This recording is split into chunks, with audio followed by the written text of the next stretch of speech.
Us humans always want to know how to influence other people and to stack the odds in our favour in this game of life.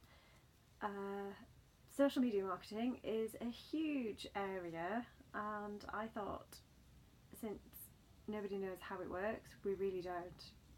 It's too early to say, and regardless of what all those books say, do this, do that, nobody knows for certain how it works. People can only tell you what's worked for them. And so I thought I'd take a look at game theory applied to social media marketing. Game theory, the term was coined in the 1930s by John von Neumann, but we have been gaming, we've been playing games for as long as we can possibly imagine. The earliest sixth-faced dice were found back in 3600 BCE. So we just love games. And we do live in a competitive society, regardless of what people say. When I look at the education system now, honestly, that's another blog that I'm not sure I'm ready to do yet.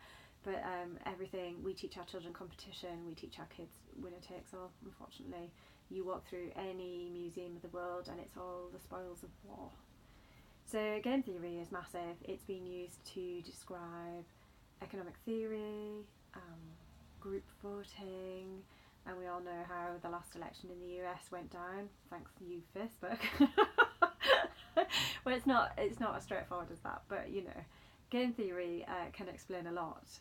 So let's have a look. So social media. In your simplest game, it's a zero sum, which means winner takes all, and we've seen this a lot on social media. There is room for everybody, but you know, and that's what's exciting about it. Anybody can be a star, anyone can be a hit.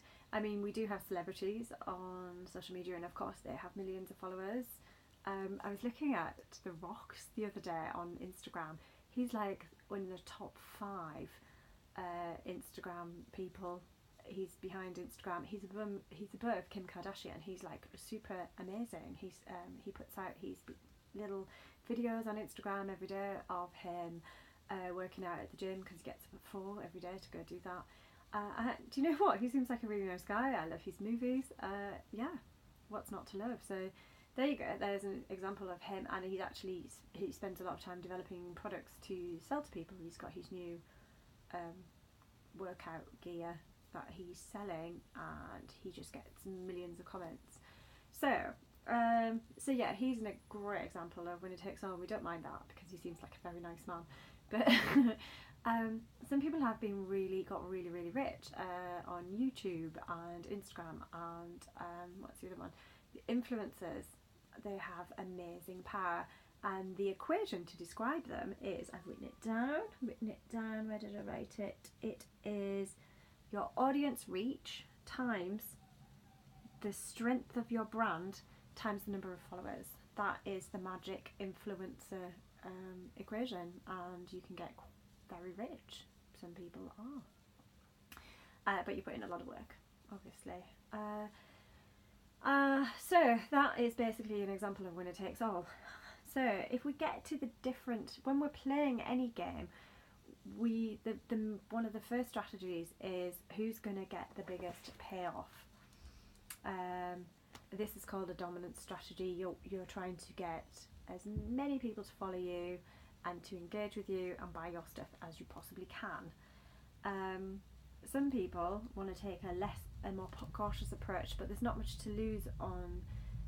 So if you're negotiating with somebody, not so much in social media, but just generally in business, you would have a saddle point principle where you take a more cautious approach so you don't lose too much. The thing is that the thing that game theory cannot model is human behaviour, which is very unpredictable. And amazing. This is the best bit about working with computers and humans, is you never know what someone's going to do. It's just fascinating. Although some people, you like to think they're predictable, but that's why in a lot of because this is the language of marketing. Marketing is very much like you go into war. You have a campaign. You have killer apps. You have dead lists. You have strategy. You move out. It's all very but depending on the free will of the people that you're dealing with and the information available, it depends how people will behave. So if you want to cooperate in game theory, you have the Nash equilibrium, the idea that it's a win-win situation. But in social media, would you want to share your customer base in a win-win with other people? You might do, you might not. There's a whole mini area of game theory for content, rolling out content. So if your competitor is rolling out similar content, what are you going to do? Are you going to steal the writers of the content from the other company? Are you going to mimic them, or are you going to join forces and market together? That's only for you to decide.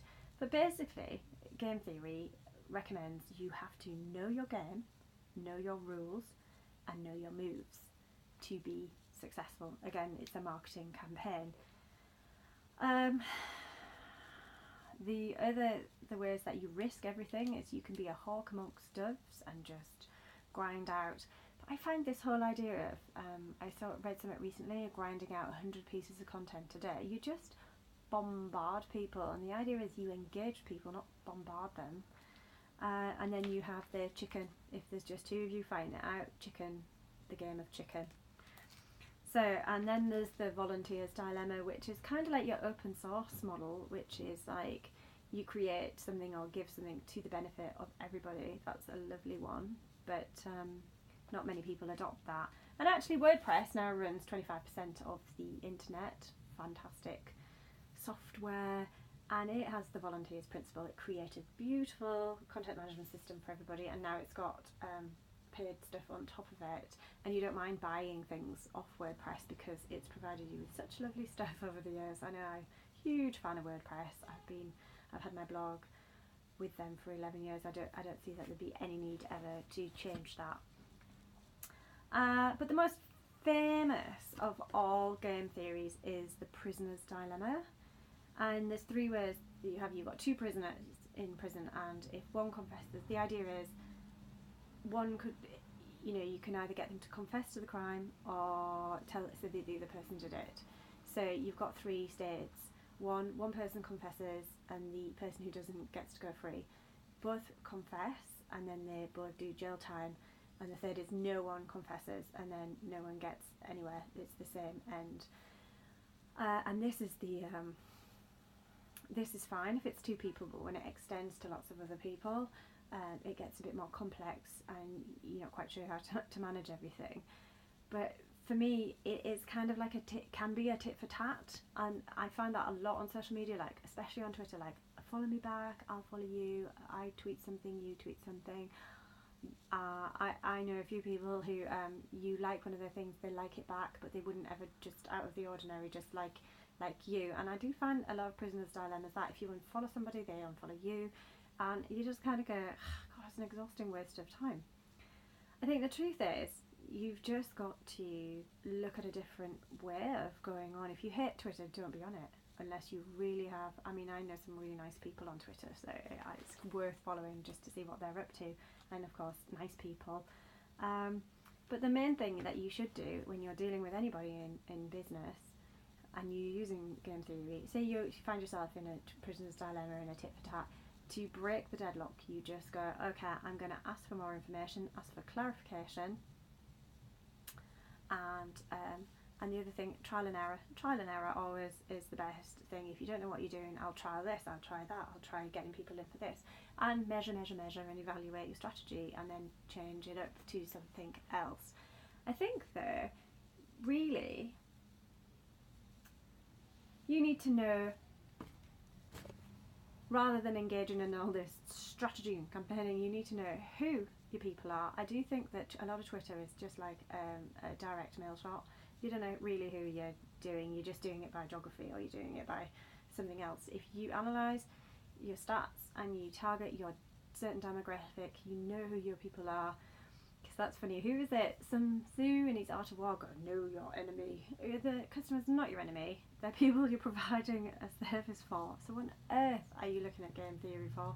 What you want to do is build a community and try and model something the connection economy is bandied around a lot now. I'm not 100% convinced, but the idea of connecting to people, sharing things of value, and then hopefully people will trust you and come back, and then you won't have to tit for tat, play chicken, prisoner's dilemma, or go to war with them.